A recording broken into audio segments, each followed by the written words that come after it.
អ្នកនិយមលេងអ៊ីនធឺណិតបាននឹងកំពុងផ្ទុះការចាប់អារម្មណ៍យ៉ាងខ្លាំងទៅលើកូនក្រមុំម្នាក់ដែលសម្រស់មិនអន់ជាងស្រីស្អាតក្នុងអ៊ីនធឺណិតនោះទេប៉ុន្តែអ្វីដែលប្លែកនោះគឺថាភាពស្រស់ស្អាតរបស់នាងគឺធម្មជាតិទាំងស្រុងដែលមិនមានការកែអេឌីតអ្វីនោះទេជាក់ស្ដែងបណ្ដាញសង្គមចិនបានធ្វើឲ្យមានការភ្ញាក់ផ្អើលក្នុងរយៈពេលប៉ុន្មានថ្ងៃកន្លងមកនេះជាមួយនឹងរូបភាពកូនក្រមុំនៅស្រុកពេញណាមខេត្តគៀងស៊ីដែលសម្រស់របស់នាងត្រូវបានគេចាត់ទុកថាស្អាតខ្លាំងមិនអាចមើលរំលង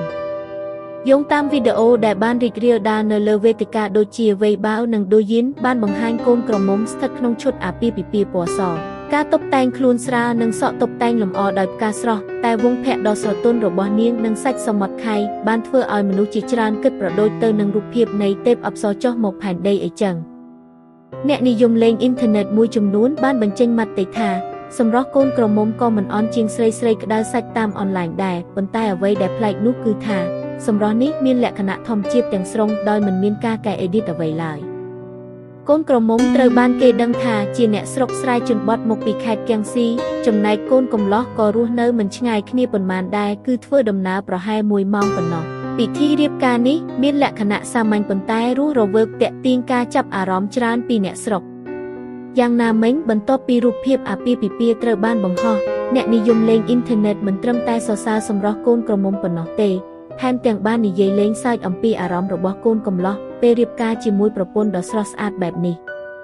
មនុស្សជាច្រើនបានបញ្ចេញមតិថាជាមួយនឹងភាពស្រស់ស្អាតបែបនេះកូនកំលោះដឹងតែត្រូវតែការពារនាងជារៀងរាល់ថ្ងៃហើយទោះជាយ៉ាងណាក្រៅពីការសរសើរក៏មានមតិជាច្រើនក៏បានលើកឡើងថារូបរាងគ្រាន់តែជាផ្នែកមួយនៃការរៀបការប៉ុណ្ណោះការបណ្ដុះអារម្មណ៍ការកសាងទំនុកចិត្តនិងការយល់ដឹងរវាងមនុស្សពីរនាក់គឺជាកត្តាសម្រេចចិត្តសម្រាប់ជីវិតដ៏រីករាយយូរអង្វែងបច្ចុប្បន្នអត្តសញ្ញាណជាក់លាក់របស់កូនក្រមុំនិងកូនកំលោះមិនត្រូវបានគេបង្ហាញឲ្យដឹងនោះទេប៉ុន្តែរូបភាពរបស់គូស្នេហ៍នេះនៅតែបន្តត្រូវបានចែករំលែកយ៉ាងទូលំទូលាយដែលទាក់ទាញការចូលមើលរាប់លាននិងមតិវិជ្ជមានពីសហគមន៍អនឡាញចិន